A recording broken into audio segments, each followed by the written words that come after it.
السلام علیکم ورحمۃ اللہ وبرکاتہ۔ ناظرین، مشت زنی سے نجات حاصل کرنے کے 10 مددگار طریقے اور اس فعل بد سے بچنے کا طاقتور وظیفہ۔ نگاہوں کی حفاظت کی جائے اور جو ہی کوئی فحش منظر دیکھے تو اس سے نظر ہٹا لے۔ خیالات کو پاکیزہ رکھنے کی کوشش کی جائے اور کوئی فحش خیال آنے پر اللہ تعالیٰ کا ذکر اور اس کی یاد شروع کر دی جائے۔ نکاح میں عجلت کی جائے اور خود کو اپنی شریک حیات تک ہی محدود رکھا جائے۔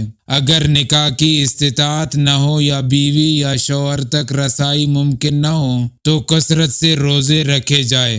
غذا کو سادہ رکھا جائے تاکہ سفلی جذبات کم سے کم پیدا ہو۔ کسی گناہ کے سرزد ہونے کے بعد مایوس نہ ہو بلکہ توبہ کر کے نئے سرے سے محنت میں لگ جائے۔ خود کو مصروف رکھے اور زیادہ سے زیادہ مثبت سرگرمیاں شروع کرے۔ جذبات کو بھڑکانے والی فلم، ڈرامہ، ناول، سائٹ یا رسائل و جرائد سے پرہیز کرے۔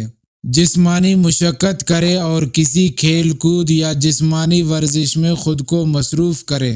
علماء اور مشائخ کی صحبت مشت زنی سے نجات حاصل کرنے کا سب سے مؤثر طریقہ ہے۔ تنہا بیٹھنے اور کسی الگ کمرے میں سونے سے کوشش کرے کہ بچے۔ توبہ کرنے کے ساتھ ساتھ کچھ رقم جرمانہ بھی عائد کرے کہ اب اگر یہ کام کیا تو اتنا روپے صدقہ کروں گا۔